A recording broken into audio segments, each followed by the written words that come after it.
It now gives me a huge pleasure to introduce a woman who has been a bit of an idol of mine for many, many years, a beacon of light in the movement in the left, in CND, and also within the nationalist cause and that vote for independence.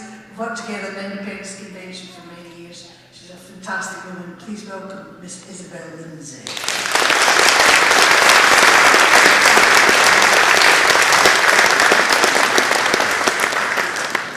I suppose we could set up some independence anonymous groups in our workplaces.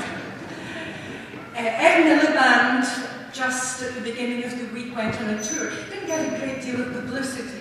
He went on a tour to get some new policy ideas, to get models of good governance. And where did he go? To a number of small northern European countries. There he was in Denmark, there he was in Sweden. I don't know if he made it to Finland and Norway. And yet, I rather guess that the same Ed Miliband will be coming up to Scotland in the next 18 months, and he'll be telling us how awful it would be to be a small, independent Northern European country.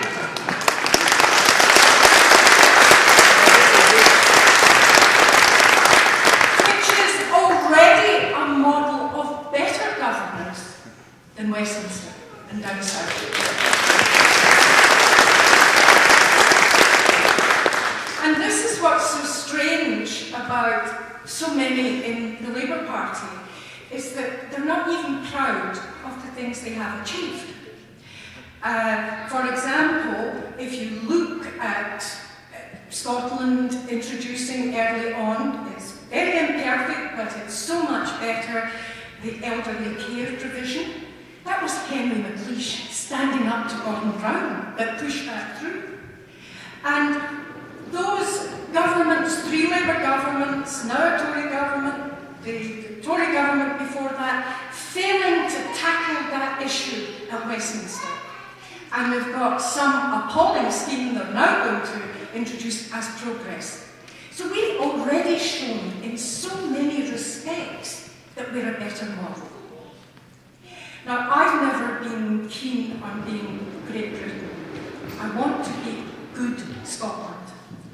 And I think this is the thing that we've got to get across, and I think this is a message that many women will find attractive, that we can have a more ethical country. And you just have to look, I'm sure Janet Moxley will have more to say on environmental issues.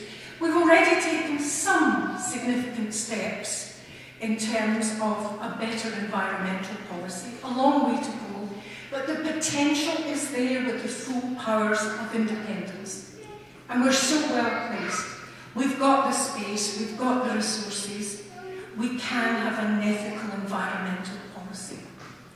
And the same applies across the whole field of social policy and social justice. We can stand out as a model in contrast to what unfortunately has been happening in England, in the marketisation of the health service, in the fragmentation of education, right across the board. So many things we already do better. And with the powers of independence, we can do so very much better. Now, on defence and international affairs, which is a particular concern of mine, I started my campaigning in 1960 when Polaris came to the Holy Loch. And it's for very good reasons that Scottish SCND took a quite radical step. Not all our members were happy about it, but the great majority have been, of affiliating to the Yes campaign. And the reason we have done so is because independence is not just the best chance of getting rid of nuclear weapons from Scotland. The 200 nuclear bombs we have on the Clyde, any one of which could decimate a city. So it's not just the chance to do that, much better than we ever could in the context of the UK.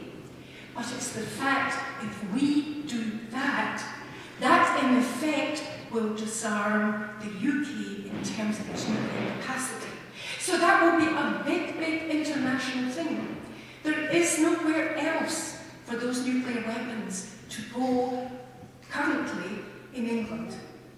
Devonport, some have suggested, well, just now they don't allow, although they refit Trident, they don't allow any nuclear warheads into Devonport.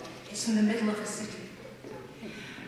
To convert it for what would be required if they were going to take the whole base down there, it's been estimated to be certainly 15 years, possibly more. So in other words, if we do that, if we disarm Trident, and disarming Trident can be done in a month or so, because you don't have to get rid of the submarines. In the first instance, you have to require that the warheads are taken off the missiles. And then you have 2 years in which you can require that the British government develops its own storage facilities and those warheads are taken down south. But you can disarm almost immediately. Now, I think that would be doing a great service to the people of England, because apart from the substantial number of them who are opposed to nuclear weapons, it means they won't have to pay for Trident renewal. So they should be very grateful to us if we vote for independence.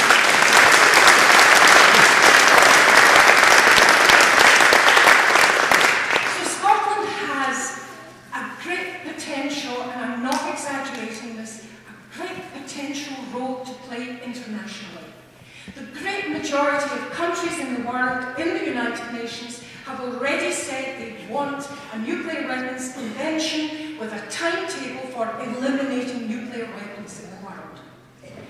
And Scotland could play such an active role here with the moral authority of having got rid of nuclear weapons.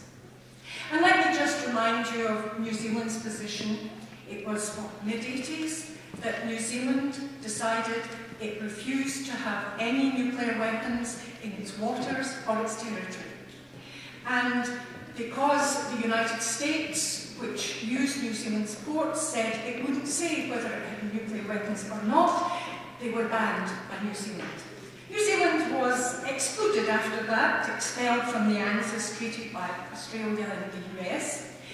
But nevertheless, this has proved to be such a popular policy in New Zealand, it is still there today. The Conservative Party in New Zealand was going to change it. That proved so unpopular, they decided they would just keep that policy. So there's an example, a small country having the nerve successfully to stand up to the big boys. But we wouldn't have to be isolated. We would be in the majority, and we would be in there with a tremendous standing if Scotland did achieve that.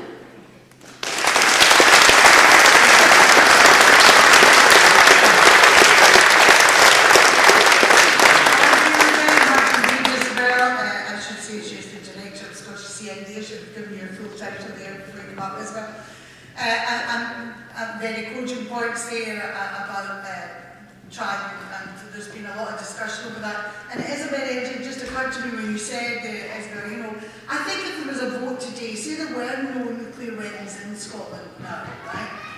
And there was a vote that we had to take through the Scottish Parliament when if the UK government came and said, we want you to put these weapons on the Clyde. And do you think Scots would vote for that? Do you think we would vote for that? No, absolutely not. It's the fact that there was no choice and there was no vote ever over whether we would do it. Interestingly, I heard Blair Jenkins, the head of the Yes campaign, on radio this morning, and he was questioned aggressively by one of the BBC journalists, who he told me, interestingly enough, beforehand had said, I'm going to have to be hard on you. The last time we were on, I was told by the bosses I was too easy on you. I was too nice to you. So they're obviously listening out or somebody's phoned for Downing Street and said that was ridiculous.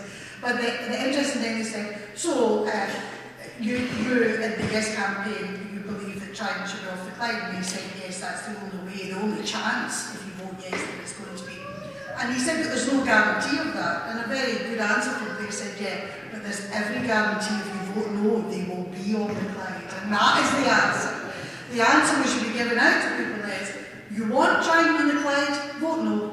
You want to keep a member of NATO or and all that goes along with that, vote no. If you want the welfare cuts, vote no. Because there will be no change. And as part of the union,